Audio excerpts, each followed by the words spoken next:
चलिए दोस्तों, स्वागत है आप सभी का वर्ल्ड अफेयर्स चैनल पर। स्टार्ट करते हैं अपने आज के करंट अफेयर डेली बेसिस पर। यहाँ पर आप पढ़ सकते हैं quick point, organizers, special day, MCQ day, news of the day and PYQs। आप मेरा टेलीग्राम चैनल ज्वाइन करें, अमन सर वाइफ स्टडी, पर आपको 6 AM पर ये वीडियो अवेलेबल हो सके डेली बेसिस पर। और ये मई ऑफर आज लास्ट है 12 मई। एडिशनल मंथ आपको मिल रहे हैं लाइव अमन कोड पे, इसे यूटिलाइज कर लेना। और आज के दिन की शुरुआत 12 मई इंटरनेशनल नर्सिस डे आज के दिन ऑब्जर्व किया जाता है। इस दिन बर्थ एनिवर्सरी ऑब्जर्व की जाती है फ्लोरेंस नाइटिंगेल की, और जितने भी नर्सेज जिन्होंने वर्ल्ड सोसाइटी में कंट्रीब्यूशन किया उसको रिकॉग्नाइज किया जाता है।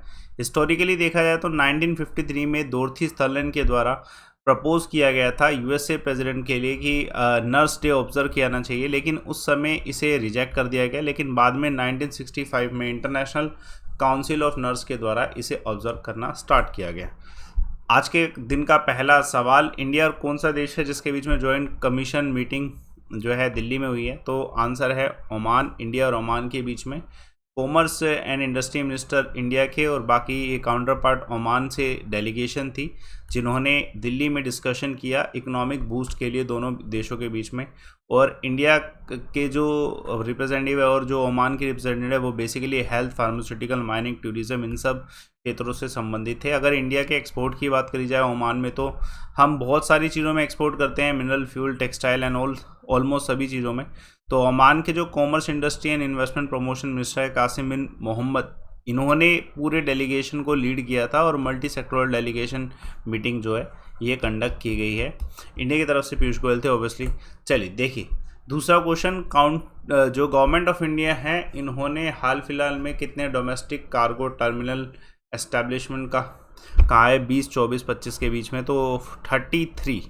तो इम्पोर्टेंट है। अभी ये डाटा कहाँ पे आया है? तो ये डाटा अभी एयर कार्गो फोरम इंडिया जो है ये हुआ था, जिसमें इंडिया के जो हमारे union minister of civil aviation है वो चीफ गेस्ट थे, एम स्किंदिया। और थीम भी इसका पता होना चाहिए, 10 million vision 2030 stimulating the scaling steering air cargo जो है इसका थीम रहा।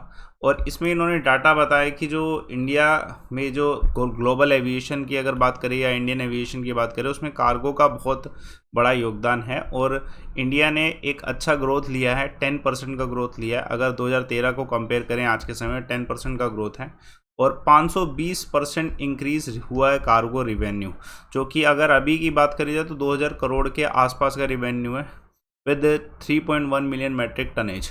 तो इम्पोर्टेंट है। और इंडिया के 21 इंटरनेशनल और 35 डोमेस्टिक कार्गो टर्मिनल्स हैं जो कि इसमें जो है योगदान दे रहे हैं। चलिए देखिए तीसरा क्वेश्चन, इंडियन एम्बेसी कौन से देश में इंडियन एम्बेसी है जिसने ऑर्गेनाइज किया योगा सेशन? तो ये चाइना में ऑर्गेनाइज़ किया गया। देखिए आप सभी जानते हैं इस समय इंडिया से जो एम्बेसडर गए हैं वो हैं प्रदीप रावत जी।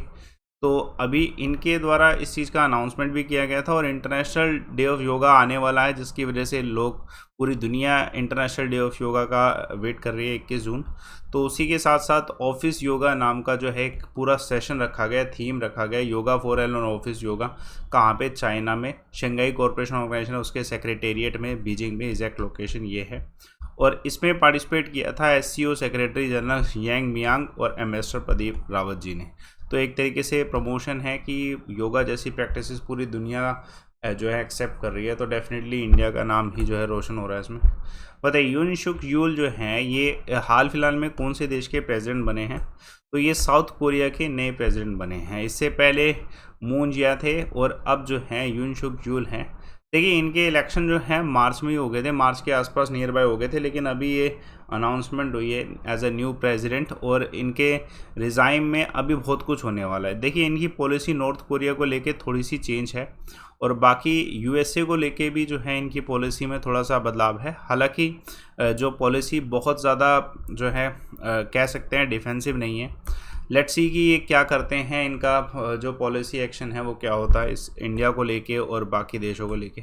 चलिए बहुत इंपॉर्टेंट क्वेश्चन, यूरोपियन यूनियन ने प्लेज किया है ह्यूमैनिटेरियन असिस्टेंस का कौन से देश को देने का? तो सीरिया। तो सीरिया इसका आंसर है। ये हाल फिलहाल में अनाउंसमेंट यूरोपियन यूनियन के जो रिप्रेजेंटेटिव हैं, high representative union European union के फॉर फॉरेन अफेयर्स हैं, ठीक है, जोसेफ बोरेल, इनके द्वारा किया गया है कि यूरोपियन यूनियन 1.5 बिलियन यूरो का ह्यूमैनिटेरियन असिस्टेंस सीरिया को देने वाला, और उसके बाद सेम ही अमाउंट नेक्स्ट ईयर उसके बाद और देगा। तो ये इंपॉर्टेंट है। उसके अलावा ये भी कहा गया कि जैसे रशिया और यूक्रेन कन्फ्लिक्ट हुए हैं जिसकी वजह से पॉवर्टी और ज़्यादा बढ़ गई है, और सीरिया में अगर देखा जाए तो अराउंड 60% आबादी जो है फूड इनसिक्योरिटी से इशू से जूझ रही है, तो इसलिए ये ह्यूमैनिटेरियन जो है हेल्प करना बहुत ज़्यादा ज़रूरी है। चलिए let's see the next. Coal production India में इंक्रीज़ हुआ है कितने परसेंट इन अप्रैल 2022? तो 29% जो है इंक्रीज़ हुआ है। अगर मिनिस्ट्री का डाटा देखें तो 29% है, जिसमें अराउंड 66.58 मेट्रिक टन जो है या इस अप्रैल का था 2022 का, कंपेयरिंग विद 51.62 MT इन अप्रैल 2021। तो ये इंक्रीज़ है एक तरीके से डेफिनेटली, जिसमें कोल इंडिया लिमिटेड और शिंगारनी कोरल कंपनी लिमिटेड का ग्रोथ 27 और 9% रेस्पेक्टिवली है। हालांकि बहुत सारी स्टेट में जो है कोल शॉर्टेज की वजह से पावर क्राइसिस हो रहे हैं, लेकिन फिर भी अगर डाटा देखा जाए तो इंक्रीमेंट तो है ही है, ये वॉर की वजह से ऐसा हो रहा है। संतूर मेस्ट्रो शिव कुमार शर्मा, इनका निधन हुआ है किस एज में? तो बहुत फेमस शख्सियत माने जाते थे, 84 की एज में इनका निधन हुआ है। तो ये इकलौते ऐसे जो है नॉन पर्सन थे जो कि संतूर बजाते थे, पंडित शिव कुमार शर्मा, और विश्व जो है भूषण पद्म विभूषण जो है रेसिपेंट भी रह चुके हैं। इनका जन्म जम्मू में हुआ था 1938 में, जम्मू कश्मीर से बिलोंग करते बेसिकली, और हार्ट अटैक की वजह से जो है इनकी मृत्यु हुई है मुंबई में। चलिए let's see the next question. देखिए, होम मिनिस्टर अमित शाह जी के अनुसार arm forces special power act जो अफ्स्पा है, इसको कौन सी स्टेट से सून हटाने वाले हैं? बहुत ही जल्द हटाएंगे। तो असम से ऐसा अनाउंसमेंट किया गया है कि arm forces special power act जो है असम से जो है रिवोक किया जाएगा। और इसके अलावा ये भी कहा गया है कि पिछले 6 सालों में पार्शली विड्रॉ भी किया जा चुका है, कम्प्लीटली विड्रॉ कर देंगे। और हाल फिलहाल में जब इनका विजिट रहा तो इन्होंने प्रेसिडेंट कलर जो है मेडल, ये स्पेशल फ्लैग होता है, ये असम पुलिस को दिया। यह हाईएस्ट ऑनर होता है किसी भी मिलिट्री और पुलिस यूनिट को जो कि प्रेसिडेंट कलर अवार्ड होता है, तो ये असम पुलिस को मिला। ये क्वेश्चन आपको 100% मिल सकता है। बाकी और डिस्कशन किए गए कि बीजेपी सरकार में कैसे असम में बदलाव आए। वेरी इंपॉर्टेंट, अनुराग ठाकुर जो है हाल फिलहाल में और बाकी सेलिब्रिटीज़ के साथ रेड कारपेट जो कैनस फेस्टिवल है वहाँ पे विजिट कर रहे हैं। और ये कब होने वाला है? तो 17 मई को होने वाला है। देखिए, ये एक इंटरनेशनल लेवल फेस्ट है फिल्म फेस्टिवल से संबंधित, जो कि फ्रांस में होता है। तो इंडिया से जो डेलीगेशन जा रहा है उसको रिप्रेजेंट करेंगे अनुराग ठाकुर जी, जो इंफॉर्मेशन ब्रॉडकास्टिंग मिनिस्टर हैं। उसके अलावा इनके साथ कुछ सेलिब्रिटी होने वाले हैं, अक्षय कुमार, AR रहमान जी, उसके अलावा निज़ामुद्दीन सिद्दीकी, पूजा है, Jain, Tamannaah Bhatia and many others, even chairperson CBFC Prasoon Joshi ji, ये सब होने वाले हैं। और ये एक तरीके से एक वर्ल्ड वाइड इवेंट है जिसमें इंडिया पार्टिसिपेट कर रहा है। Red carpet 75th Cannes film festival जो है ये और इस बार किए जा रहे हैं। तो इंडिया का कल्चर हेरिटेज शो करने के लिए ज़रूरी है। अकॉर्डिंग टू विच कंट्री देखिए, कौन सा ऐसा देश जो है फुली सपोर्ट करता है डेमोक्रेसी, स्टेबिलिटी और इकोनॉमिक रिकवरी श्रीलंका के? ऑब्वियसली वी सपोर्ट, तो इंडिया ही सपोर्ट करता है। ये स्टेटमेंट अभी हाल फिलहाल में जो हमारे external affair ministry spokes person है अरिंदम बागची, इनके द्वारा कही गई कि श्रीलंका के हम पूरे सपोर्ट में हैं कि किसी तरीके से वहाँ पे डेमोक्रेसी, स्टेबिलिटी, इकोनॉमिक रिकवरी हो। इसके लिए इंडिया इकलौता देश है जिसने 3.5 बिलियन का सपोर्ट दिया है श्रीलंका को। और इवन ये भी कहा गया कि जिस तरीके की जो आगजनी हो रही है, प्राइम मिनिस्टर हाउस जलाया गया, उन सब चीज़ों को रोका जाए, स्टेबिलिटी लाई जाए। चलिए देखिए एक और क्वेश्चन। चलिए आपका क्विक पॉइंट है ये, हाल फिलहाल में आर्कोलॉजिकल सर्वे ऑफ इंडिया ने इस चीज़ को शोर किया है कि जो ओल्डेस्ट फोर्टिफाइड सेटलमेंट है उड़ीसा की, वो कौन से डिस्ट्रिक्ट में? कलाहंदी में।